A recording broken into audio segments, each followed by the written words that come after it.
맞춰놨을 수도 있고요. 아니면 뭐 그냥 난 늦잠도 자고 싶고 토요일 이른 아침부터 PC방을 가고 싶고 새로 개방한 영화 보고 싶은데 그냥 억지로 해야 되니까 와야 했을 수도 있어요. 그런데 사실은 지금 토요일 이 시간은요. 여러분들의 인생이 다시는 오지 않는 거잖아요. 단순히 내가 오늘 하루 그냥 와서 때우고 가느냐, 아니면 정말 열과 성의를 다해서 토론을 한 개라고 가느냐, 아니면 내가 토론 한 개를 하고 다른 토론도 듣고 가느냐. 그쵸? 그다음 내 토론 준비를, 오늘 토론 준비를 위해서 단순히 그냥 집에서 그냥 원고 대충 써갖고 와서 그냥 시간 때우고 가느냐, 아니면 누구처럼 6시간, 8시간. 저희 고등부의 백지연 친구는 4일을 준비했대요. 책을 4권을 읽었대요. 한 토론을 위해서. 매번 그렇게 한대요. 저도 밤새는 일이 항상 밤샜습니다. 토론 전에는. 그렇게 단순히 토론 한 번을 하고 끝내는 게 아니라 그 토론을 위한 준비 과정이 얼마나 되느냐. 그쵸? 그래서 그런 것까지 다 하나하나 해서 attitude, 그런 태도나 마음가짐이 여러분들의 인생을 결정한다고 생각을 합니다. 그래서 오늘 제가 들려줄 얘기는 사실 뻔해요. 뻔한데 한번 그래도 제가 하는 얘기니까 잔소리 같지 않잖아요. 들어봤으면 좋겠어요. 여러분들은 꿈이 있어요? 꿈이 있다고 제일 먼저 고개 끄덕이는 거. 있어요? 뭐예요? 판사가 꿈이에요? 대단하네요. 네. 또 꿈이 있어요? 누구? 두 번째 끄덕인 사람. 저 교육 PD. 교육 PD요? 네. PD 분야도 또 교육 쪽이네요. 네. 굉장히 구체적이에요. 그러면은 본인들은 본인들의 꿈을 위해서 어떤 노력을 하고 있는지 굳이 물어보진 않을게요. 네, 나의 노력을 하겠겠죠. 저는 어릴 적에 꿈이 정말 많았어요. 한 가지로 확고한 게 아니라 정말 많았어요. 예컨대 TV에서 검사 관련 드라마 한다. 그러면은 제 꿈은 검사예요, 그날부터. 엄마, 나 검사가 되고 싶은데 어떻게 해야 돼요? 법대를 가야지. 그럼 우리나라에서 가장 좋은 법대는 어디예요? 서울대 법대지. 그럼 서울대 법대 가려면 어떻게 해야 돼요? 공부를 진짜 많이 잘해야 돼. 그렇구나. 어느 날 아파서 병원에 갔는데 친절하신 의사 선생님을 만나서 감동을 받았습니다. 그럼 그날부터 제 꿈은 의사로 바뀝니다. 엄마, 나 의사가 되고 싶은데 어떻게 해야 돼요? 의대를 가야지. 그럼 우리나라에서 가장 좋은 의대는 어디예요? 서울대 의대지. 그러면 공부 진짜 많이 잘해야 되겠네요. 똑같이? 당연하지. 그렇게 제 꿈은요, 패션 디자이너, CEO, 정신과 의사, 판사, 검사, 그 다음에 뭐 지휘자, 과학자, 정말 많이 바뀌었어요. 고등학교 딱 올라가면서 정치인의 꿈을 꾸기 시작하면서 나는 정치 외교학과를 가야겠다 라고 과를 정했죠. 꿈에 따라서. 근데 바뀌지 않은 게 있습니다. 뭐죠? 네, 서울대학교는 바뀌지 않았어요. 꿈은 무수히 많이 바뀌었지만 그 중간 과정인 수단이 되는 서울대는 바뀌지 않았던 거예요. 여러분, 공부 왜 하고 싶어요? 왜 잘하려고 해요? 뭐 잘을 실현하기 위해서 그런 거창한 교과서적인 얘기하지 말고요. 그 전에 좋은 대학 가려고. 그쵸? 솔직히 정말 토론에 관심 있어서 온 친구도 있겠지만 이게 대학에 어떻게 도움이 될까라는 거 생각해서 왔을 수도 있는 거잖아요. 근데 좋은 대학 가면서 공부 잘하려고 해요. 그럼 좋은 대학은 왜 가고 싶어요? 좋은 직장 취직하려고. 일반적으로 그런 코스를 얘기를 하겠죠? 그럼 좋은 직장은 왜 가려고 해요? 돈 많이 벌려고. 그럼 돈을 왜 많이 벌고 싶은데요? 하고 싶은 거 하려고, 사고 싶은 거 사려고, 여러 가지 이유가 있겠죠, 나름대로. 근데 어쨌든 공부를 왜 하는가에 대한 목표가 좋은 대학이었어요, 처음에. 근데 좋은 대학이 내 인생의 마지막 목표였어요? 아니죠. 좋은 직장을 취직하기 위해서는 더 상위의 목표의 수단이 됐죠. 좋은 직장은요, 돈을 많이 벌기 위해서는 더 상위의 목표의 수단이 됐어요. 그렇게 상위의 목표 쭉 올라가다 보면 더 이상 상위의 목표가 존재하지 않는 궁극의 마지막 상태는 뭘까요? 죽을 때. 우리 죽기 위해서 공부해요. 마지막 목표. 행복. 맞아요. 행복이에요. 결국에는 여러분들은 행복해지기 위해서 태어난 거고요. 행복해지기 위해서 공부하는 거고, 오늘 이 자리에 오신 이유도 결국에는 궁극적으로 행복하기 위해서예요.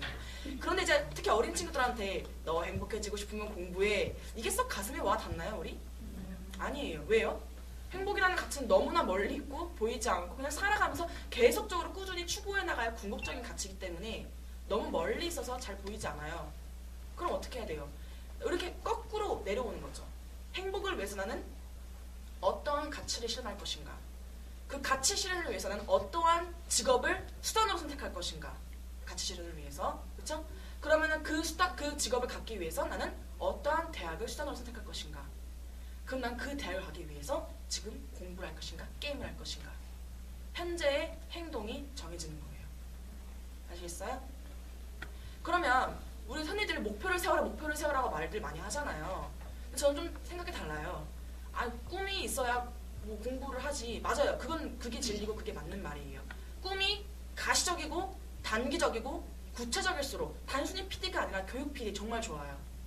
네, 이렇게 구체적이고 단기적일수록 지금 공부를 더 잘하고 많이 할 수 있는 원동력이 돼요. 단순히 공부의 대가 아니라 내 꿈을 위해서, 내 행복을 위해서 더 구체적이고 가시적이면 더 공부를 잘할 수밖에 없겠죠. 그런데 이런 친구도 있을 거야. 난 꿈이 없는데? 난 꿈이 없어.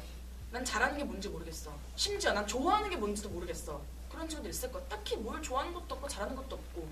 그런 친구도 많죠. 그럼 그런 친구는 공부 안 해요? 대학 안 가요? 물론 대학을 안 가고 행복하게 자기가 원하는 거 하면서 살 수 있어요. 하지만 저는 현실적인 얘기를 할게요. 현실은 그렇지가 않잖아요. 여러분들이 원하는 꿈을 얻기 위해서는 대학이라는 좋은 수단이 있어요. 물론 대학을 안 가고도 그 꿈을 이룰 수 있거든요. 그런데 그 꿈에 한 발자국 더 다가가기 위해서 더 쉬운 수단은 좋은 대학을 가는 거예요. 되게 현실적이에요. 선배 되게 현실적이죠. 네, 그래서 지금 꿈이 없어서 난 꿈이 없으니까 지금 공부할 이유가 없어. 난 공부 덜하고 그냥 아무 대학이나 갈래. 이게 아니라 일단 좋은 대학 가세요. 지금 꿈이 없으면 난 꿈을 찾느라 지금 방황하지 말고 일단 좋은 대학을 가세요. 그러면 나중에 여러분들이 20살, 21살, 24살 됐을 때 꿈이 생겨버렸어요. 갑자기 덜컥 그때 가서 10년 뒤에 좋아하는 게 생겼어요. 원하는 게 생겼어요. 근데 그때 좋은 대학이 아니라서 그 꿈을 갖지 못한다면, 좋은 대학이 아니라서 더 그 꿈에 한 발짝 다가갈 수단을 포기해야 되는 상황이 온다면 그거는 과거의 나를 원망하는 일이 될 거예요. 너 왜 그때 고등학교 때 공부 안 했어? 그때 왜 꿈이 없다는 핑계로 왜 공부 안 했어? 이러한 미래의 나한테 그런 원망 소리 듣기 싫으면 지금 하시라는 얘기예요.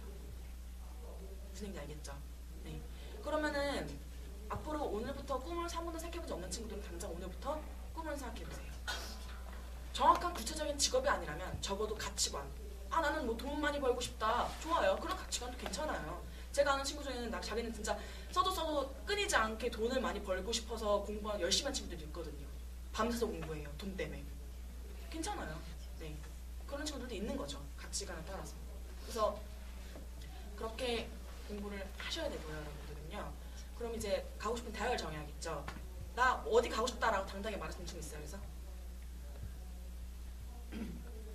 거기 말하면 간다. 가요. 여기서 말하면 지금 간다고요. 왜 얘기 안 해요? 지금 나 같으면 진짜 손들고 말하겠다. 없어요? 그런 용기 없어요, 지금? 아무도 없어요? 경인교대요? 네, 저 친구는 경인교대 갈 거예요. 나머지는요? 어디? 서울대. 연세대. 네. 카이스트. 네. 자신있게 말할 수 있어야죠. 여기서 제 친구 한 명을 소개를 할게요. 제 이름은 조민경이고요. 제 친구 이름은 최민경입니다.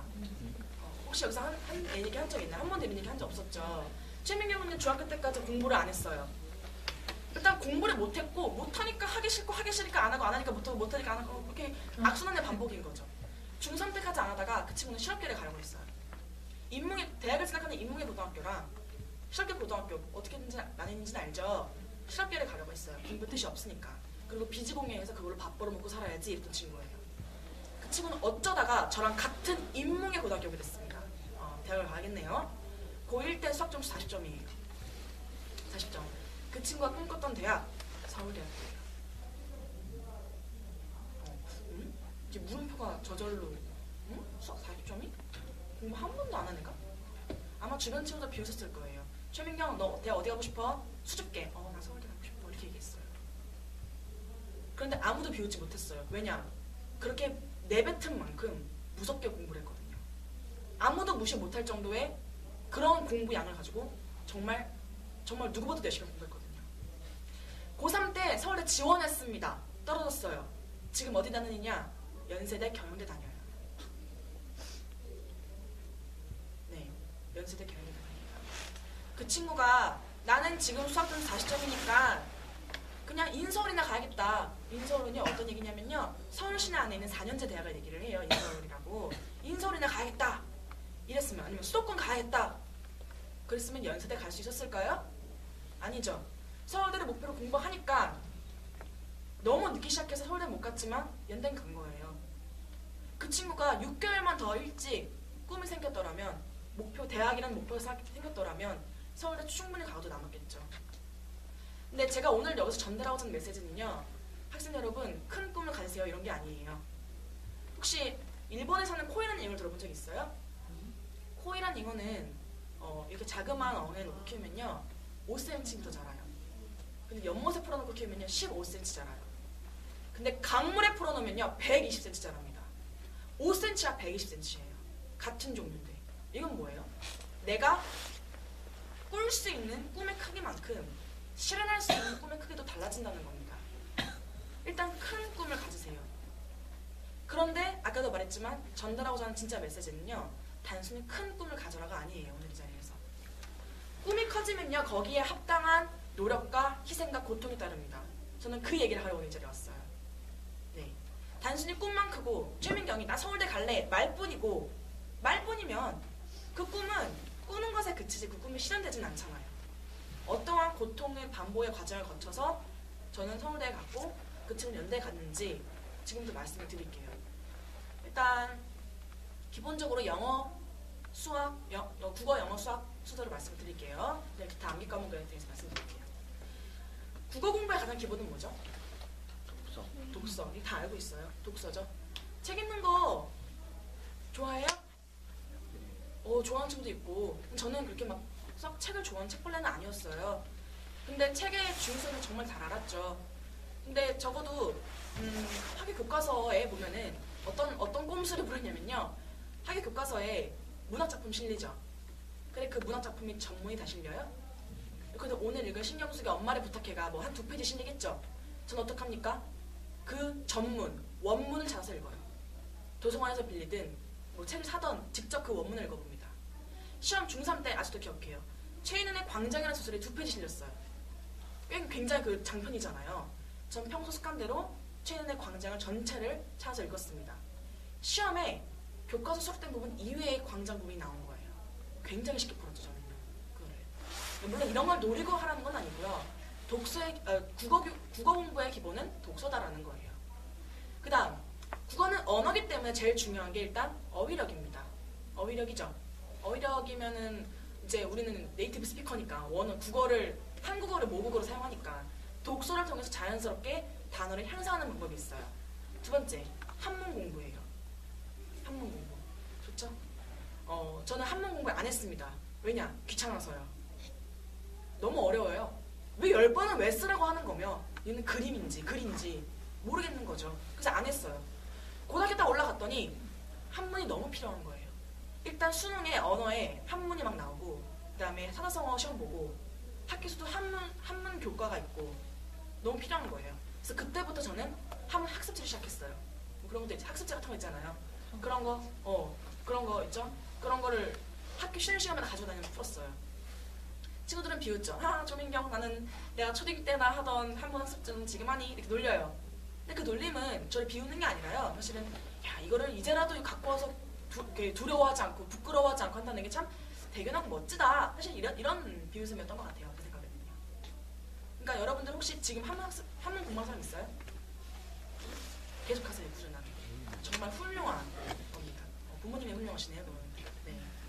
그 다음에 세 번째, 지금까지는 기본적인 국어에 대한 그 베이스였다면 실질적으로 점수를 올릴 수 있는 오더노트 방법을 말씀드릴게요.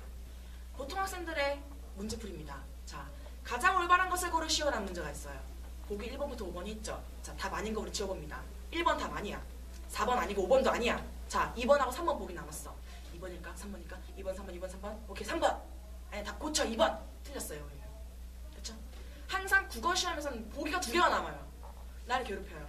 그리고 고민하게 만들고 답을 고쳐서 틀립니다. 보통 학생들은 답지를 봐요. 자, 답이 3번이었네요. 다 3번인 거 알았죠? 문제로 돌아와요. 보기 3번 읽어봐요. 3번 가장 올바른 것? 그럴듯해. 이해했어. 오케이, 답이 3번이야. 넘어갑니다. 다음 주에 똑같은 문제를 풀리면 똑같이 2번이라고 오답 체크해서 틀릴 거예요. 제가 그랬거든요. 그럼 제가 그 뒤에 바꾼 게 뭐냐? 답이 3번이었네? 여기까지 똑같아요.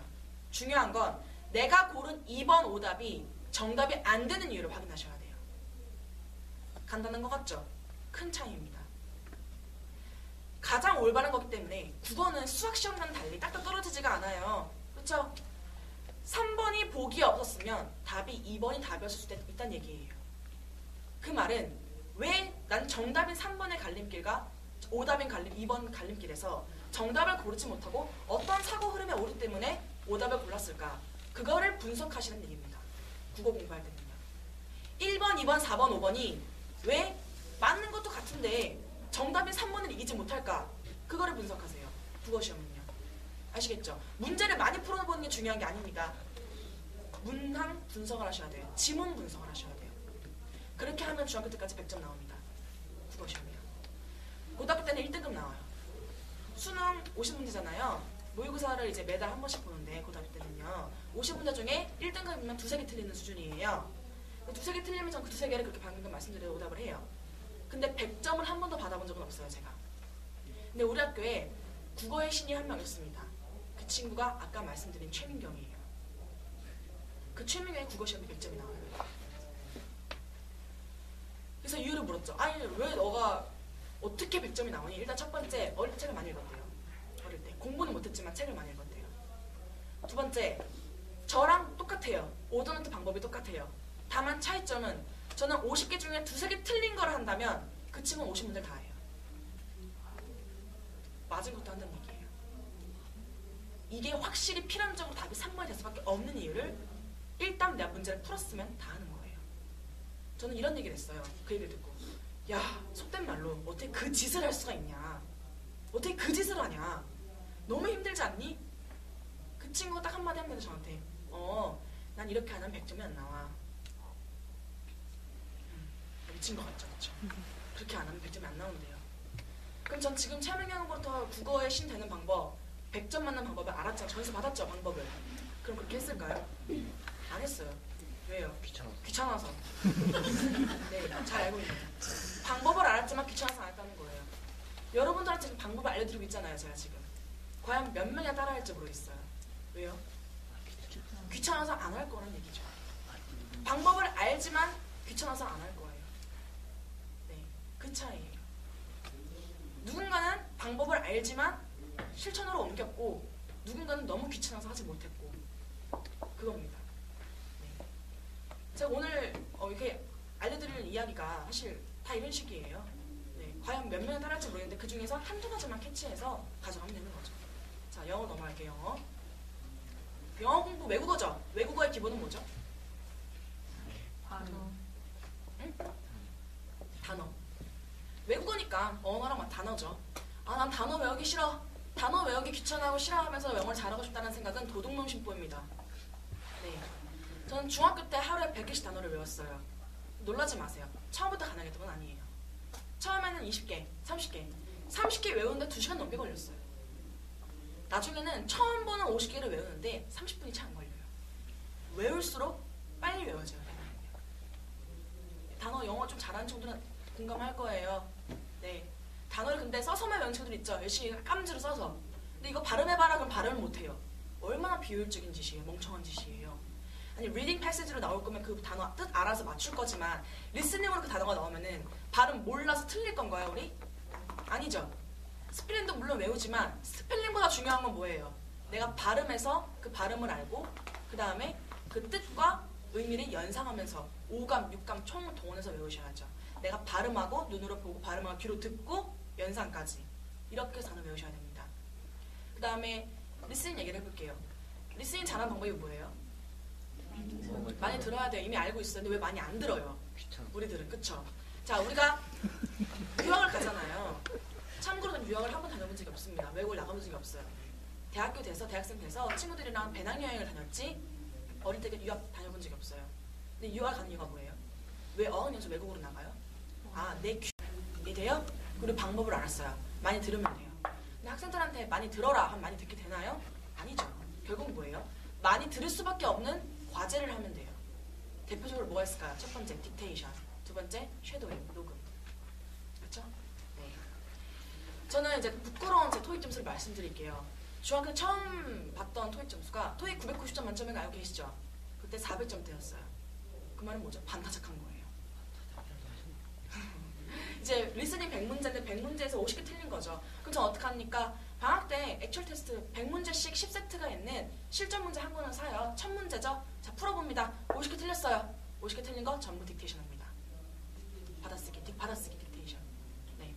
그리고 구멍 뽕뽕 뚫린 걸 칸을 채우는 게 아니라 그냥 아무것도 안 써있는 그 줄노트 있죠? 거기다가 다 딕테이션 한 거예요. 그럼 잘 들리나요? 처음에 귀가 막혀있는데 아니죠. 재생 버튼 눌렀다, 대감기 눌렀다, 재생 대감기, 재생 대감기 하도 반복해서 지금은 CD가 유행이지만 저 때는 카세트 테이프였거든요. 카세트 플레이어에. 그럼 카세트 플레이어에 재생 버튼하고 대감기 버튼이 달아 없어졌어요. 안 들려가고 그게 자꾸 이렇게 듣다 보니까 그 두 개만 손톱에 달아 없어진 거죠. 그렇게 뭐 한 건 하다 보면 손목이 부러지는 것 같아요. 한 달 하면요. 시큰시큰 거려요. 근데 이제 영광의 시큰거림이죠. 내가 이렇게 공부 열심히 했구나. 그래서 이렇게 시큰거릴 정도로 내가 아프구나. 네. 그 다음에 틀린 거를 전부 다 빨간색으로 다 체크를 합니다. 하나하나. 네. 왜냐면 연음 같은 거 다 보려고 하는 거예요. 처음엔 로스앤젤레스라는 단어, LA 알죠? 그걸 저는 Lost in an Angel 이렇게 적었었어요. 뭐 천사를 잃어버렸다? 뭘 어떻게 적었는지 모르겠어요. 그런 식으로. 다. 그쵸? 근데 녹음을 해요. 왜 녹음을 합니까? 쉐도잉을 할 때 성우의 발음과 성우의 속도와 억양 다 똑같이 따라해요. 녹음을 해요. 왜냐? 내가 그 속도로 읽을 수 없으면 그 속도는 들리지도 않아요. 바꿔 말하면 내가 그 속도를 내 입으로 따라잡을 수 있으면 그 속도쯤은 들린다라는 거예요. 아시겠어요? 여러분들한테 지금 뭐 CNN이나 토플 리스닝 같은 거 주고 그 속도로 똑같이 읽어보라 그러면 버벅댈 거 말이 안 나와요. 읽을 수가 없어요. 그쵸? 내가 읽을 수도 없는데 귀로는 어떻게 들리겠어요? 그래서 그렇게 잡았던 거예요. 그래서 하도 많이 따라해서 왜냐면 발음 교정도 해야 되고 이제 속도도 맞춰야 되니까 참 예쁜 여자 성우가 Hello, how do you do? 라는 문장이 하도 많이 들어서 다 늘어진 거예요. 그래서 외계인처럼 막 Hello, how do you do? 늘어졌어요. 테이프를 2개 사야 됐습니다. 그렇게 듣기를 했어요. 리딩은요? 똑같아요. 토익책 액츄얼 테스트 100문제씩 10세트는 하나 사요. 서점에서. 풀어보고 틀린 문제 어떻게 해요? 전부 트랜슬레이션. 번역합니다. 제가 번역을 직접 해봐요. 아니 선배님 그러면은 왼쪽에 그냥 교과서 펼쳐놓고 오른쪽에 답지 해설지 펼쳐놓고 한 문장 한 문장 비교하면 안 되나요? 안 돼요. 왜요? 그건 대충 이런 단어가 이렇게 짜깁게 돼서 이런 해석이 되는구나. 피상적으로 알 뿐이지 내 공부는 안 됩니다. 우리 그런 경우 있을 거예요. 지문을 보고 지문을 해석을 합니다. 근데 모르는 단어가 없어요. 하나도. 근데 해석이 안 돼요. 아니 모르는 단어가 없는데 왜 해석이 안 될까? 그 왜 그래요? 구문 몰라서 그래요. 문법 몰라서 그래요. 그렇죠? 그거를 직접 내가 번역해보고 내가 한 번역본과 답지의 해설지를 한국말끼리 비교하셔야 돼요. 그럼 어마어마하게 많이 틀렸어요. fair 무슨 단어죠?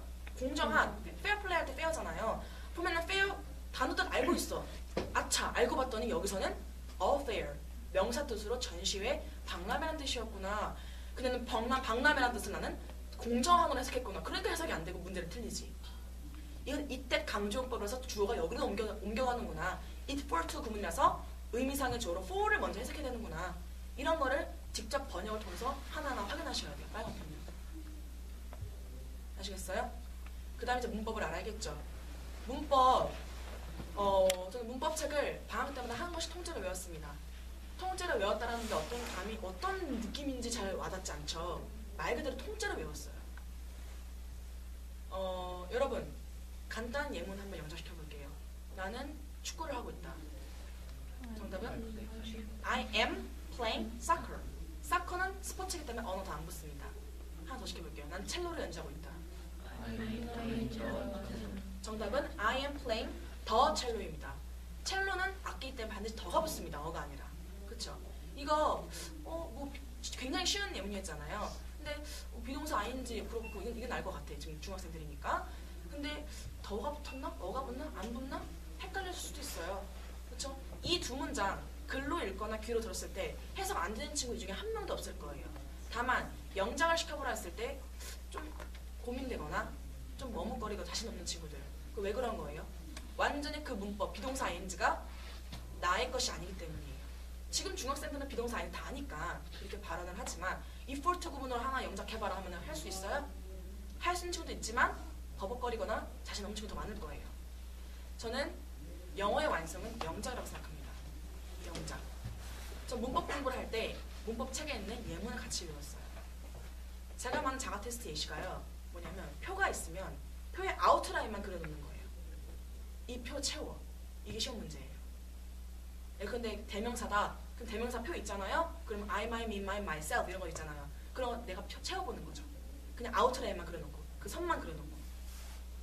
다음 myself라는 제기대명사를 배웠어요. 그럼 제기대명사는 주어랑 목적어랑 같을 때 쓰는 말이다. 이렇게 용법을 외우는 게 중요한 게 아니고요. 그냥 myself 하나 가지고 예문 만들 수 있어? 이거예요. 주어랑 목적어랑 같을 때 myself라면 I love me가 아니라 I love myself겠죠. 무슨 말인지 알겠어요? 용법이 중요한 게 아니고 내가 myself 가지고 예문 하나 만들 수 있으면 돼요. 그렇게 공부를 했습니다. 왜냐? 내가 영작할 수 있다는 얘기는 그 영작할 때 단어의 용례는 물론 문법적인 구조 다 파악하고 영작한다는 거예요. 그렇게 매 방학 때마다 합니다. 왜냐? 문법은 워낙 지루하고 힘든 과목이기 때문에 학기 중에 하기 좀 힘들어요. 그래서 방학 때마다 여름방학, 겨울방학 이렇게 했어요. 이렇게 한 방학을 보냈습니다. 한 1개월 반 정도 됐겠죠? 토익 점수 400점대에서 600점대가 됐습니다. 200점이 됐어요. 그 다음 학기 중에 그냥 똑같이 그냥 평소 페이스대로 공부를 하고 그 다음 방학 때 또 다른 듣기책, 또 다른 독해책, 또 다른 문법책, 보캐뷸러리 책 또 했어요. 또 200점이 됐어요. 800점대가 됐습니다. 200점씩 뛰는 거예요. 한 달 만에. 그 다음에 딱히 토익 공부 더 이상 안 했습니다. 그냥 영어 공부했어요. 그리고 고등학교 딱 올라갔는데 고등학교에서 토익 시험으로 이제 그 뭐라고 하죠? 수행평가가 아니고 경시대를 본대요. 영어 경시대. 그때 990점 만점에 985점 받았습니다. 따로 토익 공부 안 했어요. 근데 그렇게 받았어요. 그럼 왜 그런 거예요? 저는 이제 보통 시중에 이런 강의 많아요. 인터넷 강의 중에 토익 점수 400점, 600점짜리 올려드립니다. 쪽집게 강의 두둥 이런 거 있어요. 그쵸? 그거 들으면 쪽집게 강의니까 600점 됩니다. 혹은 800점도 돼요. 그런데 900점 이상 받을 수 있을까요? 그건 아니에요. 왜냐면 그 사람은요. 쪽집게 강의, 문제 나온다라는 것만 외웠잖아요.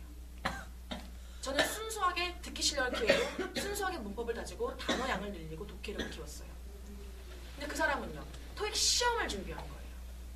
그 강의를 들은 사람이 탭스나 토플이나 수능 점수가 잘 나올까요? 아니죠. 제가 말하고자 하는 거는요.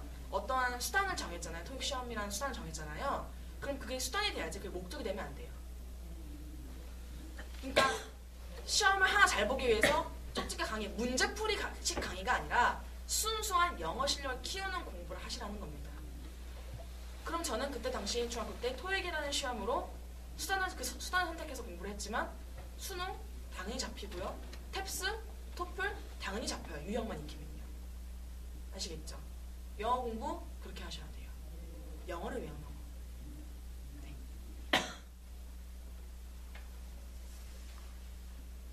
수학도 수학은 한 학기 4권 이상 풀었습니다. 어떻게 4권이냐면 첫 번째, 이 개념을 처음 배우죠. 개념편을 알아야겠죠. 두 번째, 이 개념에 적용돼서 나올 수 있는 모든 유형편. 시중에 5,000문제, 6,000문제짜리 문제들 많아요. 그러니까 한번 풀어봅니다. 세 번째는요. 이게 시중에 내가 이 개념으로 배울 수 있는 모든 유형이 다 나왔다면 이번에는요. 좋은 유형. 아직 심화 아니에요. 좋은 유형, 엄선된 유형, 시험에 빈출되는 유형을 다시 풀어봅니다. 네 번째는요. 이제 심화예요. 심화. 이 개념에 적용돼서 나올 수 있는 최고 난이도 경시대 준비까지 하셔야 됩니다. 그렇게 했어요. 그러면 의문이 들 거예요. 여기서. 그러면 선행은 언제 하나요? 네. 그래서 선행을 생각만큼 빨리 못 배요. 근데 불안할 수 있어요. 제가 강연을 할 때 이제 보통 보면은 가장 많이 나왔던 질문 중에 하나가 뭐냐면요. 손 들고 얘기를 해요. 그래도 수학 선행 중요하지 않나요? 이렇게 얘기를 해요. 맞아요. 수학 선행 중요할 수 있어요. 그런데 그거는 단순히 이제 중2라고 해볼게요. 그 중2 친구가 어떤 질문을 했냐면요. 자기는 지금 중학교 2학년인데 고작 2학기 선행을 하고 있대요. 2학기 선행. 자기 친구는 고등학교 수학을 한대요. 자기 친구 수학 진짜 잘하지 않니에요. 자기도 그 친구 따라서 빨리빨리 진도 빼야 되지 않겠니에요. 그런 질문을 많이 받았어요. 그런데 중2 학생이 고등학교 문제집으로 공부한다고 해서 고등학생의 수학 실력일까요? 저처럼 4권을 다 다지고 한 게 아니라 아마 고작 첫 번째 개념편만 수박 겉핥기식으로 진도만 쭉쭉 뺀 건 아닐까요? 그게 정말 실력이에요? 저는 그렇게 보지 않거든요. 그렇죠? 수학은 다들 이제 수학적인 사고하는 게 역량이 달라요. 그래서 제가 말하는 거는 가장 이상적인 선행은 고등학생을 기준으로 한 학기 선행, 그 다음에 이번 학기 심화 복습 이거예요. 근데 선행에 급급해서 이 심화를 거치지 않고 선행만 쭉쭉 뺀다? 그건 수학 겉핥기식이고 기억 하나도 남는 거 없을 거예요. 공부 못한 거고요. 시간이 아까워요. 그래서 난 능력이 돼요. 난 수학 좀 잘해요. 천재예요. 그런 친구들은요. 선행하세요. 뭐 중학생이 고등학교 선행할 수 있는 거죠. 다만 고등학교 선행 공부에 선행돼야 될 거는 이번 내가 다니고 있는 학년의 학기의 최고 심화 복습이라는 거예요. 그렇게 심화랑 선행을 병행하면서 하세요. 아시겠죠? 네. 그 다음 오더노트 방법. 물론 다른 과목도 오더노트를 하면 퍼펙트한 점수를 받겠죠. 근데 제가 귀찮아서 그렇게 못했고요. 하지만 수학만큼은 오더노트를 반드시 만들었습니다. 어떻게? 2권을 만들었어요. A노트, B노트. A노트는 뭐냐면요. 내가 다시 풀었더니 맞춘 것들 있죠. 다시 풀어서 맞춘 거. 다시 해봅니다. 굳이 문제 안 쓰고 저는 번호만 적었어요. 쪽수랑 번호만 적고 다시 풀었어요. A노트. 그러니까 다시 푼 건 뭐예요? 다시 풀어서 맞춘 거. 그리고 틀린 이유를 적습니다. 실수했으면 이유를 적어요. 전국의 모든 수험생들이 수학 시험만 끝나면 얘기를 해요. 100점을 제외하고 아는 건데 실수로 틀렸어. 그 실수 아니에요. 실력이거든요. 그렇죠? 내가 실수한 거를 실수라고 말하지 마세요. 그 정도인 거예요, 그냥. 그렇죠? 본인 실력인 거예요. 그래서 틀린 걸 제가 막 빨간 펜으로 적어보면요. 어떤 게 있냐면요. 사칙연산 실수 있죠. 덧셈, 뺄셈. 전 특히 나눗셈을 실수를 그렇게 많이 해요. 고등학교 때까지도. 나눗셈 실수를 그렇게 많이 하고요. 그 다음에 문제 잘못 봄 이런 것도 있어요. 그 다음에 단, 가로치고 단서 같은 거 주어지잖아요. 범위 같은 거. 그런 걸 체크 못함. 또 뭐가 있냐면요. 내 글씨 잘못 봄 이런 것도 있어요. 영을 누구를 읽었나 이런 거. 특히 글씨 못 쓰는 남학생들 공감할 거예요. 그렇죠? 그런 건 다 적어봅니다. 그리고 B노트는요. 내가 몰랐던 거. 답지를 받거나 친구한테 물어봤거나 선생님께 여쭤서 알게 된 거. 그런 거를 B노트에 적습니다. 저는 문제를 못 적었어요. 왜냐면 틀린 게 너무 많아서 문제를 적을 수가 없는 거예요. 번호만 적었어요. 네. 그리고 나서 나중에 다시 풀어봅니다. 왜냐면 저는 이제 시험 직전에 굳이 A노트에 있는 것까지 풀어볼 시간이 없어요. 그렇죠? 정말 내가 모르는 B노트만 다시 풀어봐요. 그럼 정말 이상한 게 저는 천재가 아니라서 물론 당하지만 분명 오더노트까지 했는데도 불구하고 또 틀려요. 절반 이상. 오더노트 했던 문제 중에 절반이 또 틀린다는 얘기예요. 그럼 어떡합니까? 전 그 자리에서 3번 풀어봅니다. 너 오더노트도 했는데 조명 또 틀렸어? 3번 풀어. 3번 푸는 거예요. 저는 페널티를 부과하는 거예요. 나중에 또 틀리면 어떻게 해요? 5번 풀어봅니다. 그 자리에서 5번 풀어봐요. 또 틀리면요. 7번? 더 좋은 방법이 있어요. 친구를 부르는 거예요. 친구야 일로 와봐. 예지야 앉아봐. 동급생의 친구예요. 내가 멍청해서 5번 풀어도 모르는 문제가 있어. 아마 너도 모를 것이야. 내가 설명해 줄게. 아까 제가 영어의 완성 뭐라 그랬죠? 영장이라 그랬어요. 수학의 완성은 오더노트가 아니에요. 오더노트는 하면 좋고 안 하면 그만인 그런 게 아니라 안 하면 큰일 나는 필수고요. 수학의 완성은 내가 설명할 수 있는가입니다. 단순히 풀어내는 것하고요. 이 문제를 모르는 다른 친구가 이해하게끔 설명하는 거는요. 문제의 접근 방식이 아예 달라요. 그냥 문제 주어졌네. 풀어야지. 이런 학생하고요. 이 문제를 어떻게 설명할 수 있을까? 고민해본 학생은요. 문제에 대한 이해도의 퀄리티가 다릅니다. 그래서 모르는 문제는 제가 설명을 했어요. 제가 고등학교 3년 동안 이제 학교 등교를 몇 시냐면 7시 40분에 해요. 8시 10분에 1교 시작이거든요. 그럼 중간에 이제 뭐 영어 듣기 하고 뭐 하고 하다 보면은 한 15분 남아요. 그때 뭘 했냐면요. 이제 보통 학생들은 뭘 하냐면 그때 자요. 못다한 잠을 자고 아침 못 먹었으니까 이제 앞에서 주먹밥 싸우고 그 다음에 또 뭐 전날 본 드라마 얘기도 하고 막 그래요. 근데 그 시간이 너무 아까운 거죠. 저는 이제 그 15분 동안 제가 칠판에 나와서 전 시간 수학 시간에 풀었던 문제 중에 가장 핵심이 되는 두 문제씩을 제가 직접 뽑아서 설명했습니다. 칠판에 나와서 우리 반 친구들 대상으로. 그러니까 그냥 너네는 듣기만 수동적으로 인터넷 강좌 듣기만 해라. 아침 시간 15분 강의다. 듣기만 해라. 난 설명을 하마. 그래서 우리 반 친구들이 민경이 아침 수학 교실이라는 노트를 따로 만들어갖고 제가 설명해주는 거 막 받아 적고 그랬었어요. 담임선생님하고 친구들은 걱정을 해요. 아, 조민경 네가 전교 1등하면 네 공부하고도 바빠 죽겠는데 네가 굳이 시간 내갖고 그렇게 가르칠 필요가 있느냐. 담임선생님 걱정하시는 거예요. 아니다. 그건 제 수학 공부를 뺏는 시간이 아니고 뭐라고요? 수학 공부의 완성을 도와주는 시간이라는 얘기예요. 그 15분짜리 강의를 위해 저는 40분을 투자합니다. 두 문제를 뽑아야 되고요. 전날 배운 것 중에 두 문제를 뽑아야 되고 이렇게 설명할까? 저렇게 설명할까? 이거 풀이 방법이 한 두 가지가 있는데 그 두 가지 중에 뭐가 더 좋을까? 고민을 하죠.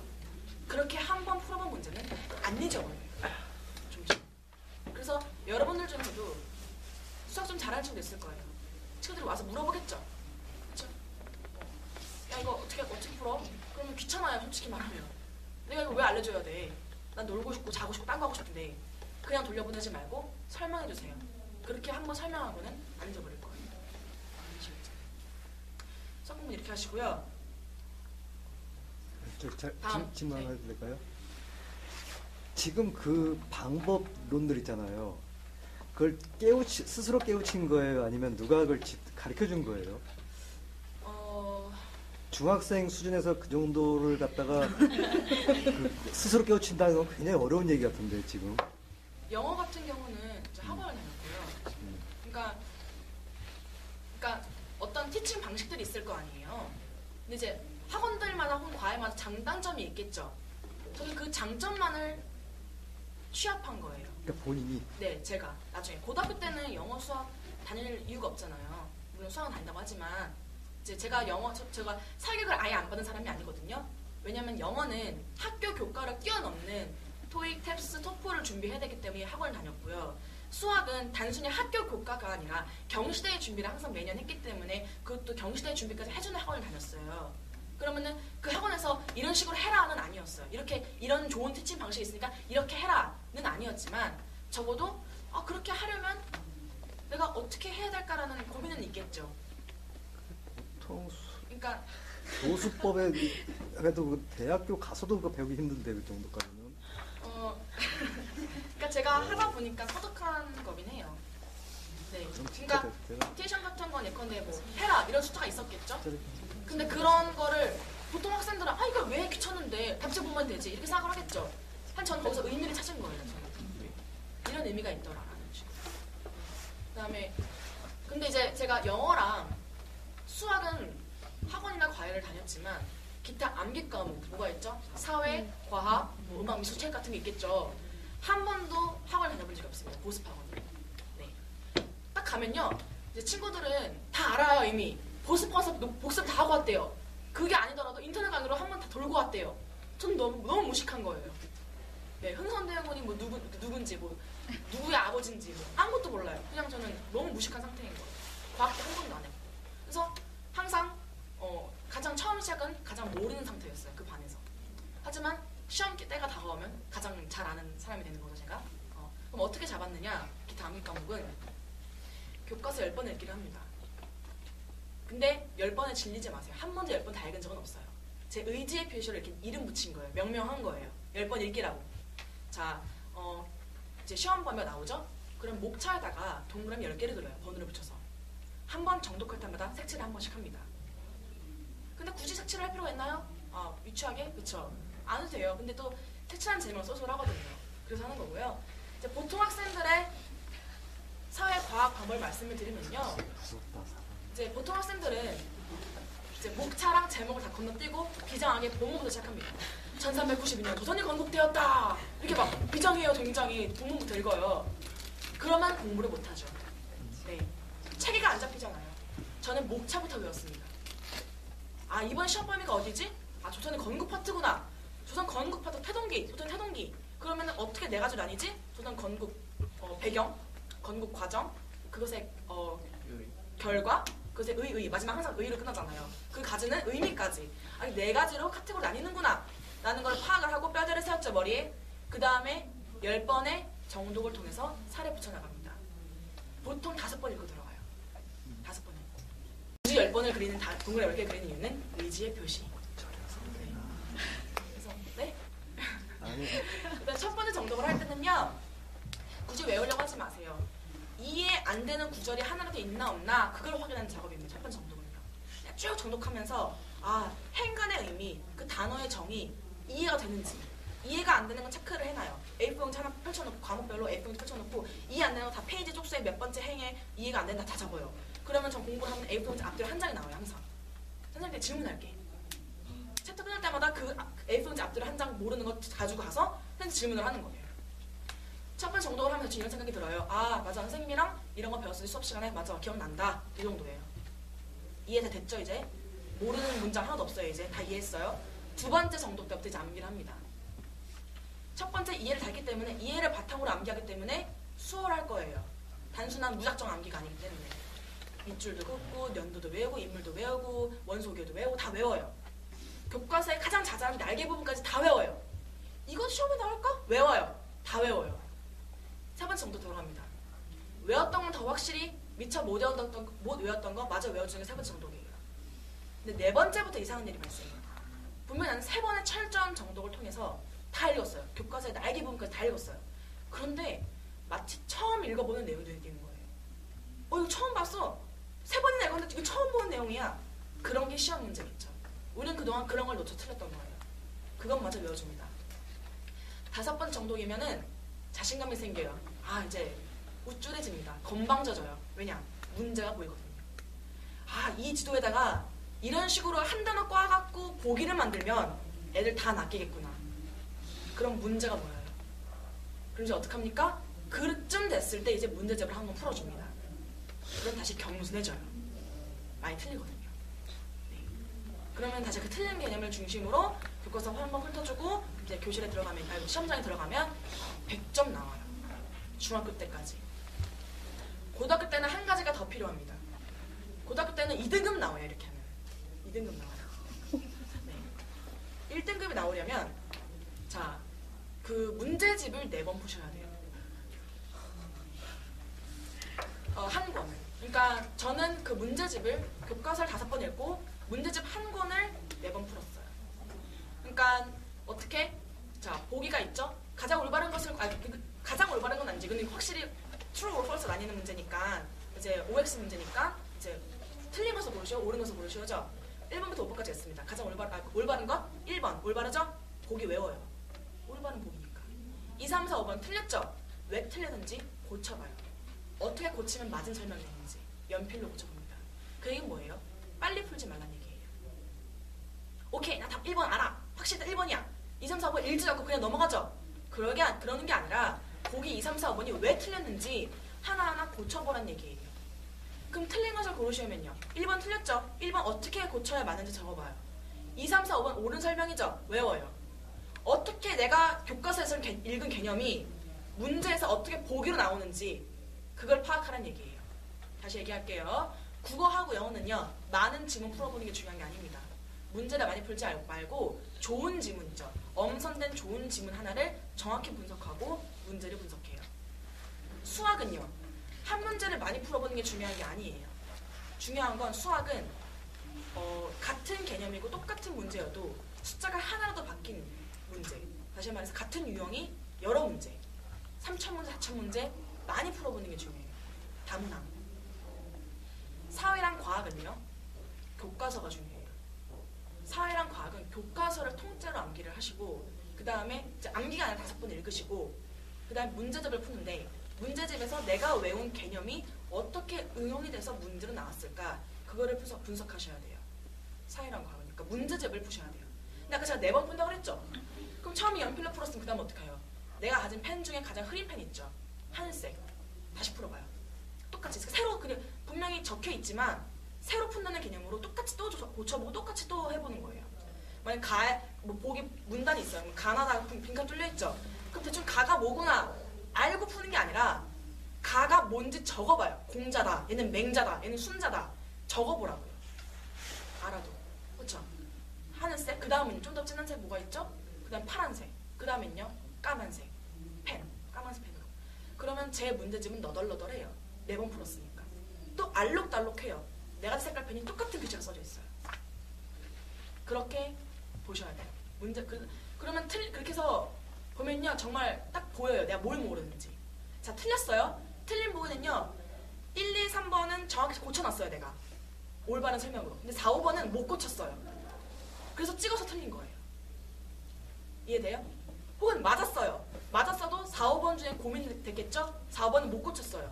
근데 맞았네? 근데 보통 애들은 어떻게 해요? 넘어가잖아요. 맞았으니까.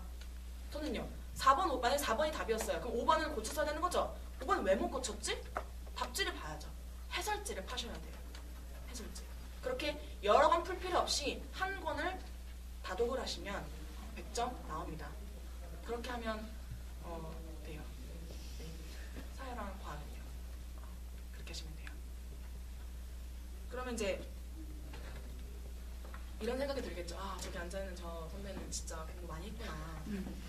잠은 몇 시간 잤을까? 궁금하다. 시간 확보는 어떻게 했을까? 몇 시간 잤을까요? 천재예요? 나 천재예요? 아니거든요. 천재면 그렇게 할 필요가 없죠. 천재면은 간혹 그런 애들 있어요. 천재라서 한 번 쭉 읽으면은 그게 딱 머리에 찍힌 애들이 있어요. 저는 스캐너처럼 좀 찍힌 애들이 있는데 저는 그러진 않고요. 저는 5번 이상 읽어야 찍히더라고요. 5번 정도 봐야. 근데 이제 저는 이제 보통 4당 오락이라는 말이 있잖아요. 4시간 자면 붙고 5시간 자면 떨어진다. 저는 6시간 잤습니다. 6시간 7시간 잤어요. 이제 한 10시, 11시면 자는 거예요. 졸려요, 그때 되면. 그럼 몇 시에 일어나요? 5시에 일어나요. 저는 아침형 인간이었다는 거예요. 5시에 일어난다? 그럼 다음날 중요한 시험 있으면 어떻게 해요? 늦게까지 공부하나요? 아니요. 더 일찍 자요. 9시에 자요. 그리고 3시에 일어나요. 3시에 일어난다고 하면 대단한 것 같죠? 하지만 잠은 보통 학생보다 많이 자요. 6시간. 왜냐하면 저는 깨어있을 때 깨어있는 시간을 활용했습니다. 깨어있는 시간. 저는 깨어있는 시간은 항상 공부를 했어요. 네, 정말 모든 시간을 공부를 했어요. 깨어있는 시간을 고등학교 때. 깨어있을 때. 그러니까 그렇게 하루 종일 뇌가 좀 자신 있게 말할 수 있는 게 뇌를 저는 제가 정말 집중할 수 있는 200%의 뇌의 출력을 가동해서 공부했다고 생각을 해요. 공부를 할 때는요. 깨어있을 때는. 그렇게 200%의 뇌를 혹사시키면요. 집에 와서 공부를 또 못해요. 어떻게 야자가 끝나고 집에 10시나 11시에 와서 또 공부를 합니까? 근데 보통 학생들 어떻게 해요? 와서 오자마자 바로 야자 끝나고 오자마자 바로 공부 안 시작해요. 옷도 갈아입어야 되고 씻어야 되고 드라마 잠깐 마지막 5분 남은 거 좀 봐야 되고 엄마 간식 주면 간식도 먹어야 되고 그 다음에 책상에 앉아서 공부하려 치면 뭐 한 12시 되는 거죠. 그럼 고작 공부한다고 앉아서 공부하지만 고작 뭐 기껏해야 1시간 공부하고 자는 거예요. 보통 학생들은요. 그쵸? 저는 바로 자요. 저는 엘리베이터 올라올 때부터 막 교복을 막 벗어요. 그리고 야자 전 시간에 학교에서 이미 막 양치 다 끝내놓고 샤워도 다 해놓고 끝내놓고 이제 학교에 출발하는 거예요. 학교에서. 네. 그리고 집에 오면은 교복 다 벗어 던지면서 신발장 오면서 바로 그냥 쓰러져서 잡니다. 그게 10시, 11시예요. 그래서 5시 일어나요. 네. 5시 일어나서 저는 이제 보통 고등학교 때는 초등학교 때부터 그렇게 했으니까 초등학교 때는 이제 엄마가 일찍 깨워서 그냥 그런가 보다 하고 6시에 일어났는데 고등학교 때는 공부를 해야죠. 그 시간에 언어를 했습니다. 수능 1교시가 뭐죠? 언어. 그래서 아침에 일어나서 국어, 비문학 3지문, 문학 2지문, 5지문을 풀고 분석까지 끝내면 1시간 반이 걸려요. 5지문 푸는데 1시간 반이에요. 여러분. 그러니까 얼마나 철저하게 분석했는지 아시겠죠? 그렇게. 그래서 1시간 반 동안 공부를 하고 아침 식사 꼭 하고 그 다음에 학교를 가면요. 딱 맞아요. 시간이. 그래서 우리 집은 전부 다 6시에 아침 식사를 했어요. 우리 집은요. 네. 근데 이제 그런 사람도 있을 거예요. 나는 뭐 올빼미형 인간이라서 아침에 일어나기 너무 힘들어요. 근데 태어나서부터 너는 올빼미, 너는 아침형 이렇게 DNA가 정해지나요? 여러분들이 뭐 한두 시까지 뭐 게임하거나 아니면 늦게 자는 버릇이 들었기 때문에 늦게 자고 늦게 일어나는 습관이 된 거잖아요. 그렇죠? 네. 제가 이제 서울 합격하고 나서 친척 동생 레진이한테 전화가 왔어요. 누나 축하드려요. 뭐 근데 저 이제 고등학생 올라가는데 비법 좀 알려주세요. 제가 한마디 했어요. 너 늦게 잔다며? 일찍 자고 새벽 다시 일어나 무조건. 그리고 공부해. 알겠대요. 한 달 뒤에 전화가 왔어요. 레진이에요. 누나 신세계는 맛봤어요. 아침에 공부가 그렇게 잘 되는지 몰랐대요. 네, 해본 사람만 알아요. 왜냐면요, 제가 이걸 어떻게 알았냐면 밤 시간에 이 정도 분량이면 3시간이면 돼 했던 분량들 있죠. 이 정도면은 3시간이면 충분히 하겠지. 그런데 아침에 일어나서 했더니요, 1시간 만에 끝난 거예요. 효율이 3배인 거예요. 밤 시간하고 혹은 저녁 시간하고 새벽에 일어나자마자 그 생생한 뇌의 그 용량과 효율과 집중력은 3배의 효과가 납니다. 그래서 아침에 했던 거고요. 아침에 일어나자마자 책상에 바로 앉으면 누워서 자던 거 책상에 앉아서 조는 거죠. 어떻게 해야 돼요? 샤워부터 해야죠. 샤워하고 양치하면 잠 깨잖아요. 양치하고 찬물 딱 마시고 앉아서 능동적인 공부를 하세요. 수동적인 게 뭐예요? 수동적인 건 인터넷 강의 듣는 거. 그건 듣다가 자는 거예요. 리스닝 하는 거 듣다가 자는 거예요. 그럼 능동적인 건 뭐예요? 손을 끊임없이 움직일 수 있는 거. 뭐가 있죠? 수학 같은 거. 수학 같은 거 아침에 하는 거죠. 여러분 처음이니까. 저는 문학작품 같은 거 분석하잖아요. 답지 펼쳐놓고 답지랑 하나하나 비교하면서 다 답지에 있는 설명 다 옮겨 적었거든요. 그게 제 아침 일과였거든요. 그러니까 손이 바쁘게 움직이죠. 그러니까 졸릴 수는 없죠. 네. 그렇게 능동적인 공부를 했습니다. 최민경은 어떻게 했을까요? 최민경은 3년 동안 2-3시간 잤습니다. 네. 왜요? 저는 중학교 때부터 공부 잘했어요. 저 최민경은요. 초등학교 때부터 공부 열심히 했어요. 자뻑이라고? 있는 대로 말을 하는 건데요. 근데 최민경은요. 중학교 때 공부 안 했죠. 같은 고등학교 왔어요. 똑같이 이미 출발선이 이렇게 다른데 똑같이 서울대 가겠대요. 그 친구가 저는 깨어있을 때 정말 열심히 공부를 해요. 정말 모든 걸 바쳐서 공부를 해요. 근데 저처럼 똑같이 6시간, 7시간 자면서 공부를 하면은 따라잡을 수 있어요? 이렇게 차이가 나는데 어떻게 해요? 잠을 줄여야죠. 그 친구가 하루 3시간, 제가 6시간 잔다고 해볼게요. 우리 사이에는 3시간의 갭이 있습니다. 3년을 모아볼게요. 3,000시간이 육박합니다. 3,000시간 넘는 시간. 잠을 줄여만 그 3,000시간으로 최민경, 저 조민경과의 중학교 때까지의 그 갭을 메운 거예요. 괴물이죠. 어떻게 2-3시간 자고 공부를 합니까? 괴물이죠. 네. 근데 그게 가능했던 이유는요. 너무 간절하기 때문이에요.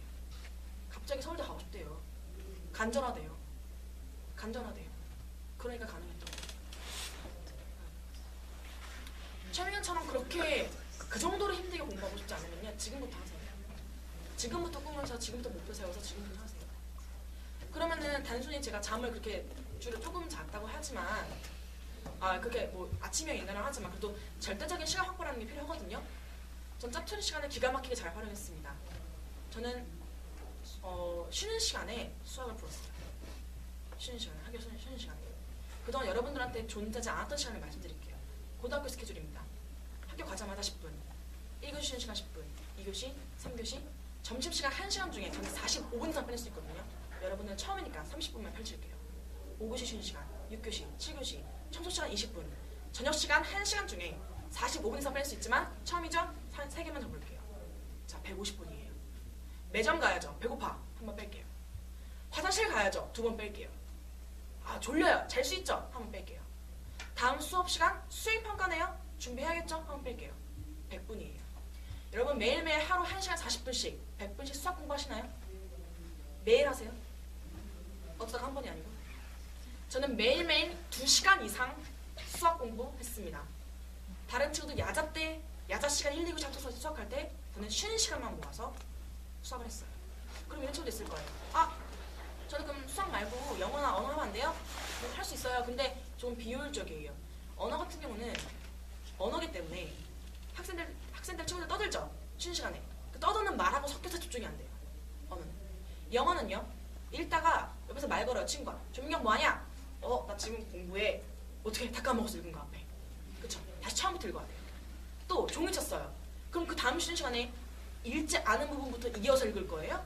처음부터 읽어야 되거든요. 지금은. 그쵸? 얼마나 비효율적이에요. 영어나 언어는 야자 때 1시간, 2시간 시간 확보해놓고 푸셔야 되는 거고요. 근데 수학은 아니에요. 수학은 이번 쉬는 시간에 안 풀린 게 다음 쉬는 시간에 풀리는 경우가 있어요. 그렇죠?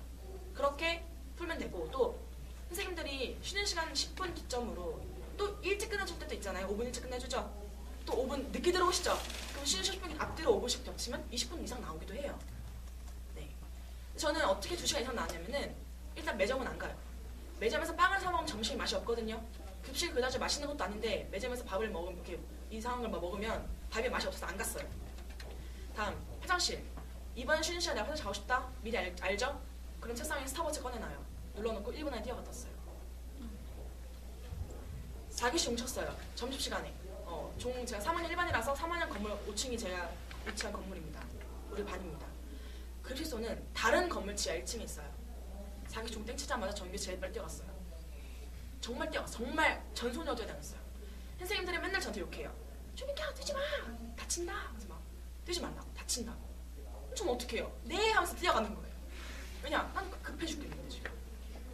그리고 급식을 받자마자 어떤 국이 나와도 다 말아먹었습니다.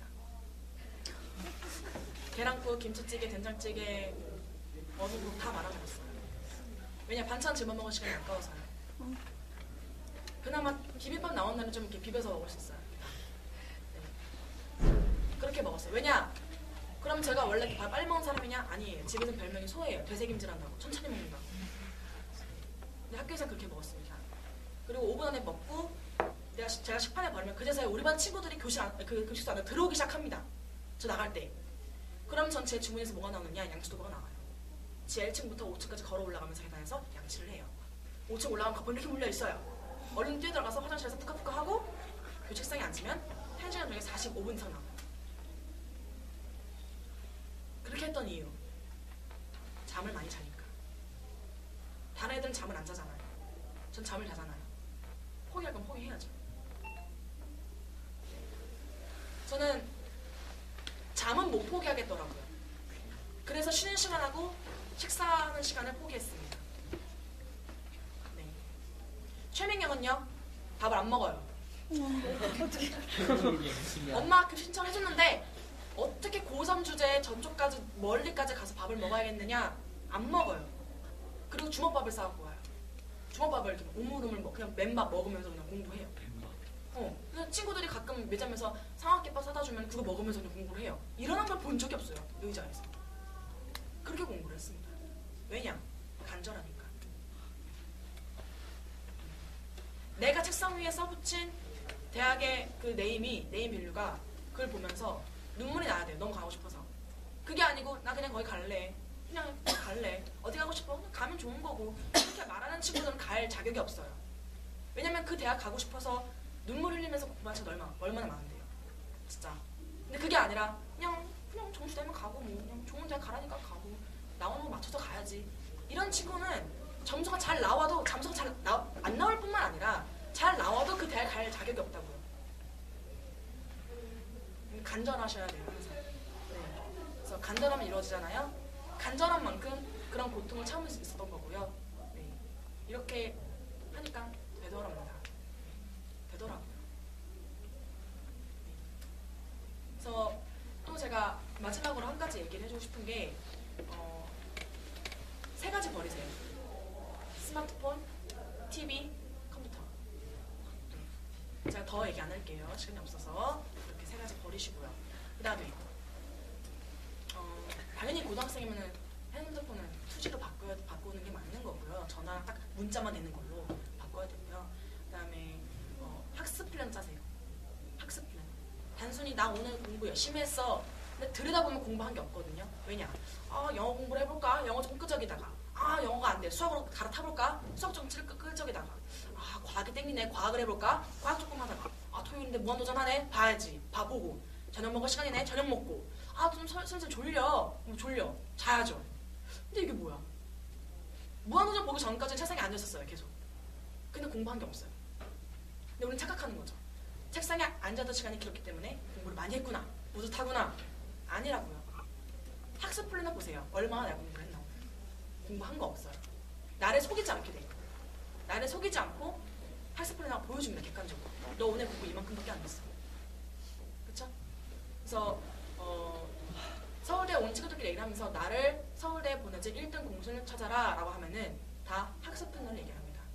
네, 그래서 정말 중요한 거고 자 여기까지 얘기했어요. 제가 지금 그쵸? 압축적으로 굉장히 얘기를 했는데 더 세부적으로 제가 설명을 하고 싶은 시간이 부족해서 제가 수원에서 이 똑같은 강연을 3번 정도 한 적이 있습니다.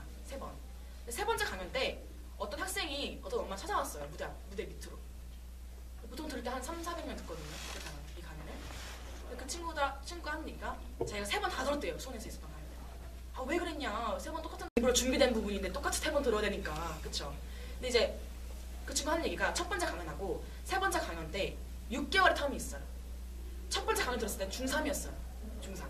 그리고 그날 세 번째 강연 그날이 고1 지나고 중간고사를 보고 나서 결과가 나온 시점이에요. 자기가 3가지가 바뀌었대요. 제 강연을 듣고. 첫 번째, 그날 당장 스마트폰을 없앴대요. 남학생인데 얼마나 스마트폰 게임 중요해요. 친구도 연락도 해야 되고. 스마트폰 배경화면에 사랑하는 나의 스마트폰은 3년 뒤에 보자 안녕 적혀있고 지금은 스탑워치로 사용한대요. 두 번째, 학습 플랜을 짜기 시작했대요. 학습 플랜 짜서 6개월 동안 짠 걸 저한테 갖고 왔어요. 이렇게 하는 게 맞나요? 물어보더라고요. 아, 감동받았죠. 이렇게 하는 것 같다. 근데 물론 몇 가지 고쳐줄 게 있어서 제가 고쳐줬더니 아, 이렇게 하면 되겠군요 하면서 더 좋은 방법을 알아서 그렇게 가져갔어요. 세 번째, 아침에 5시에 일어난대요. 아침에 인간으로 바뀌었대요. 네. 처음에는 첫날은 5시, 다음날은 7시, 5시, 7시. 너무 피곤하니까 격일로 일어나다가 한 달 지나고 2달 지나고 3개월 지나니까 이제 우리 바이오 리듬은 100일이 지나야 완벽해지거든요. 원래 금연 할 때도 100일 지나야 완벽히 금연이라고 그러잖아요. 그래서 100일 지나니까 지금은 정말 잘 다시 일어나서 1시간 반씩 공부를 하고 학교에 등교를 한대요. 중학교 3학년 때 전교 등수 60, 70등이었대요. 이번 중간고사 보고 나서 10등을 했대요. 전교 10등. 여러분 중학교 10등하고 고등학교 10등은 차원이 다른 문제거든요. 중학교 때 60등이 했던 애가 60, 70등이 고등학교 올라가서 10등을 했습니다. 3가지가 바뀌었는데요. 그쵸? 제가 항상 그런 얘기를 해요. 마지막에. 이렇게 모여있는 학생들 중에 한 300~400명인데 이 중에서 한 명만 변화해도 나는 굉장한 보람을 느낄 거예요. 그만큼 변화하는 건 쉽지가 않기 때문이거든요. 오늘 이 자리에 오는 여기 제 얘기를 들은 학생들 중에 과연 몇 명이나 변할지 모르겠어요. 이렇게 얘기하면은 각자 마음속으로 아, 내가 그 한 명이 돼야겠다 이렇게 생각하는 거 맞죠? 그래서 제가 한 얘기를 그대로 따라하라는 게 아니라 아, 서울대를 목표로 공부한 사람은 저 정도 공부를 했구나. 저 정도 공부를 했더니 가는구나. 그럼 내 목표는 이건데 내 목표를 위해서는 어느 정도 공부가 필요하니까 가능해보라고 제가 말씀드리는 거예요. 그렇죠? 누구든지 이렇게 하면은 누구든지 갈 수 있다는 얘기를 하고 싶었어요. 서울대. 다만 누구든지 못 가는 이유는 누구나 그렇게 변화하거나 마음먹기가 쉽지 않기 때문이라는 거고요. 네, 그래서 누구나 갈 수 있지만 누구나 갈 수 없는 그 명문대라는 타이틀. 네, 그래서 그런 얘기 하고 싶었고요. 혹시 질문 있나요? 친구는 어떻게 사귀었어요? 그렇게 네. 열심히 공부했는데. 잘 안 들죠? 친구. 아, 그런 질문도 많았어요. 맞아. 진짜 조심스럽게 혹시 왕따 아니에요? 물어보더라고요. 그래서 제가 결론부터 말씀드리면 아니었고요. 이제 공부 좀 잘하는 친구들이 좀 따돌림 당하는 경우가 지공 공부만 해서 그런 거 아니에요? 그쵸? 저는 우리 반 2등은 안 빌려주는 필기를 전 다 빌려줘요. 필기를. 야, 이게 중요한 거 알려주고 그래요. 설명해주고. 왜냐면은 혹시 여러분들 중에 공부 잘하는 친구들 여기 왔겠지만 내가 이 필기를 빌려주면은 이 친구가 나보다 성적이 좋아지는 거 아닌가? 나는 수업 시간에 안 졸고 열심히 필기했는데 너무 억울한 거 아닌가? 이렇게 생각하지 마세요. 여러분한테 필기를 빌릴 정도의 그런 학생이면은 여러분보다 성적이 잘 나올 수가 없어요. 무슨 얘기인지 알아요? 수업을 안 들어서 필기를 못한 학생이면 여러분보다 성적이 잘 나올 리가 없다고요. 빌려주시고요. 그 다음에 저도 눈치가 있어서 3월 첫 달부터 그러진 않아요. 4월부터. 3월 첫 달은 이제 저도 친구 좀 사귀고 이렇게 좀 형성이 되잖아요. 그러면 그 친구들 안에서 나 이렇게 공부할 건데 같이 할 사람 있어? 그러면 한두 명은 반드시 나옵니다. 그럼 그 친구들이랑 하면 되는 거고. 스마트폰 없어요. 맞아. 저 스마트폰 없었고 그때 저희가 전교에서 가장 후진 핸드폰 폴더형 이렇게 여는 거 있죠. 그거 갖고 있었어요.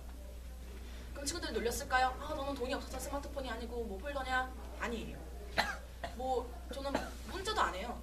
문자도 뭐 그런 핀잔을 들어보거나 뭐 문자 안 한다고 욕먹거나 그런 적도 없었고. 근데 보통 우리 카톡하고 문자는 무슨 얘기 하나요? 중요한 얘기예요? 다 이거잖아요. 단어 크크 있고. 그쵸? 다 키역으로 해서 키역으로 끝나죠? 그게 무슨 운영을 쌓는 그런 얘기예요. 그런 거 문자 하나도 안 하고도 학교 친구들이랑 충분히 얘기하면서 대화하면 친해질 수 있고, 그 다음에 또 제가 공부만 한 건 아니었거든요. 그러니까 정말 공부만 진짜 3년 내내 한 친구도 있잖아요. 저는 이제 물론 친구들 어디 놀러 가거나 그런 건 아니었지만 축제 기간 때는 목숨을 바쳐서 축제를 즐겼습니다. 네, 그런 거를 좀 구분할 수 있으면 좋겠어요. 그러니까 지금 중요한 건 일단 공부잖아요. 시험 기간. 그 시험 기간대로 그냥 목숨을 바쳐서 시험 공부를 하고 시험이 끝나고 이제 축제다. 그럼 저는 이제 노래를 하나도 몰라요. 아이돌 노래를 하나도 몰라서 제가 좋은 평가를 받았던 것 중에 하나가 그 전날까지 공부를 하고 그 전날 새벽 4시에 잤어요. 왜냐? 탑 차트 20위까지의 노래를 외운다. 아이돌 노래 탑 1위부터 20위까지 노래 외우고 뮤직비디오 보고 다 춤 다 외웠어요. 그리고 축제 가서 엄청 즐겼죠. 근데 애들은 춤까지는 모르거든요. 전 춤도 막 외웠어요. 외워서 샀어요. 막 포인트 안무 같은 거 막 하고 그러니까 응원 단장하고 이렇게 학교 생활에도 열심히 하고 그러니까 뭐 왕따나 뭐 그런 거는 전혀 걱정할 필요 없는 것 같아요. 네. 또 질문 있어요? 어떻게 잠깐 먼저. 밀린 적은 없어요? 해야 되는 거. 당연히 있죠. 그래서 좋은 질문인데요. 아까 제가 시험하면서 말을 못했는데 월요일부터 금요일까지만 짭니다. 스케줄. 그렇죠? 근데 스케줄이 짠다고 하지만 매일 똑같아요. 아침에 일어나자마자 비문학, 세진, 문학도 지문. 근데 쉬는 시간마다 수학 하루 종일. 그다음 이제 야자 시간에는 그때 뭐가 있겠죠? 금요일까지 마무리 짓고 그다음에 토요일에 마저 못한 걸 합니다. 네, 토요일에 안 짜요. 주중에 못한 거를 하는 거예요. 보통 전 주말은 안 짜요. 스케줄. 그리고 일요일은요 노세요. 네, 책 읽으시고 네, 봉사활동 가시고 공부 이외에 다른 걸 하세요. 네. 근데 왜냐면은 이제 조물주께서도 마지막 7일 중에 하루는 쉬었는데 인간의 우리도 하루 정도는 쉬어야죠. 그런데 중요한 거는 고등학생은 쉬는 걸 허락하지 않으셨어요. 고등학생 일요일도 공부해야 돼요. 네. 이제 토요일까지 마무리 짓고 일요일은 이제 모의고사 같은 거 푸는 날이죠. 근데 중학교 때까지는 일요일 같은 날 봉사활동하고 이것저것 다른 거 해도 괜찮아요. 밀린 거 뭐 토요일에 다 있죠. 휴식 있어요? 고등 공부 어떻게 하냐고요? 교과서 교과서 5번 읽어봤어요?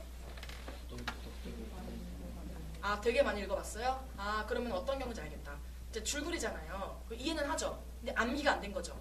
그러니까 우리가 문제집을 보면은 요약본이 잘 나와 있죠. 문제집에 나와 있는 그 개념 요약본은 이해하기 쉽지가 않아요. 그냥 딱 끊어지니까. 그쵸? 표로 나와 있고. 근데 암기하기는 좋아요. 그쵸? 교과서에 나와 있는 줄글로 이해를 다 한 다음에, 스토리로 이해를 다 한 다음에, 문제집 한번 개념서 잘 나와 있는 거, 그 개념서를 암기를 하세요. 근데 그 개념서에 있는 걸 정말 안 될 때, 도덕 같은 거 안 될 때는, 특히 저는 이제 그런 잘 안 외워지는 거, 그런 것들은 문제집에 있는 요약본을 교과서에 옮겼어요. 밑줄을 친 거예요. 교과서 줄글이 쭉 있죠? 그럼 줄글 이렇게 3줄 나와 있는 것 중에 핵심은 요 포인트였던 거예요. 그 포인트에 자대고 밑줄을 그어요. 그 문제집에는 그 부분이 나와 있으니까. 그런 문제집에 나와 있는 건 전부 다 자대고 밑줄을 그어요. 그럼 밑줄을 걷죠? 이거 포인트가 외워야 될 부분이에요. 그 다음에 한번 읽어보세요. 그러면 이해도 되면서 암기해야 될 포인트에 집중을 더하게 되죠. 그럼 다 외워져요.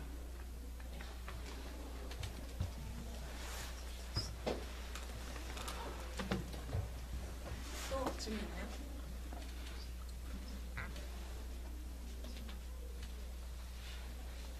네, 흔치 않은 기회인데. 그런데 가면은 질문이 안 끝나갖고 진짜 계속 질문하는데 별로 없네요. 오늘은. 네. 그러면 아까 어머님께서 질문하셨던 것 중에 그 제스처나 눈짓 이런 거는 도대체 어느 정도 훈련이 있으면 되는 거냐라고 하셨는데 사람마다 다르긴 해요. 저도 중학교 때 사람 눈을 쳐다보고 말을 못했어요. 왜냐면은 부끄러워서. 일단 눈을 보고 말하는 게 부끄럽잖아요. 그 사람한테 내가 전달을 하니까 이야기를. 그래서 대화할 때 눈을 못 보고 토론할 때는 당연히 그랬겠죠. 그래서 중상 때 처음 토론을 했을 때 막 천장 보고 땅 보고 그냥 이렇게 딴 데 보고 엄마 눈도 못 쳐다보겠고 나중에는 어떻게 했냐면은 그 사람 미간 있죠. 미간 눈을 쳐다보는 거예요. 정확히 눈동자는 보지 않지만 조금 덜 부담스럽게 여기 눈썹 사이 같은 걸 보면서 이제 훈련을 했고 그 다음에 이제 보다 보면 청중들 중에 제 얘기를 아주 주의 깊게 들어주는 사람들이 몇 명 있어요.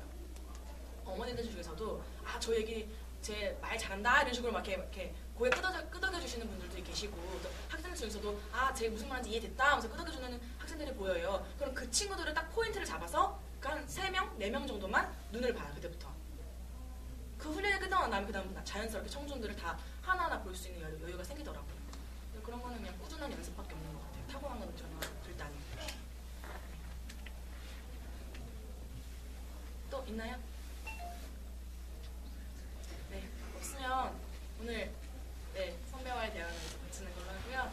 네, 오늘도 토론 열심히 준비했는데 중요한 거는 항상 제가 얘기를 하지만 처음 들어왔을 때 토론 실력이 중요한 게 아니라 나갈 때 토론 실력이라고 항상 제가 말을 하거든요. 그래서 지금 처음 토론 잘하는 순서가 나갈 때 토론 잘하는 순서랑 완전히 바뀌어 있을 거예요. 그건 뭐냐? 매회 한 번 할 때 내가 전달에 부족했던 거를 채워나가는 노력을 누가 얼마만큼 하느냐 그거인 것 같거든요. 만약에 3분을 못 채웠던 친구라면 3분씩 3번은 다 채울 수 있는 발언을 준비하는 거예요.